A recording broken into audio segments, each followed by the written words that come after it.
Did yesterday, first day of trading using the new optimization for MA Momentum Scalper. So you can see here we put in $295. That's because I only had $5 in there to make up to 300 with a whole bunch of profits. So every single trade was a winner.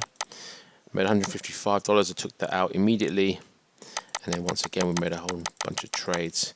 And rather than taking 129, I actually transferred 129 in there. So I ended up taking out $259. Withdrew all the profits. You see the profits were $284. We put in $295.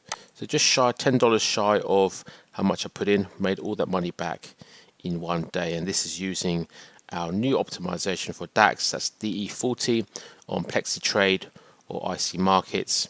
And as you see here, bought all it around here, sold, bought, sold, bought, sold, bought, sold. So 4 lots of trading, actually 5 because we've got 2 new open trades here which are running.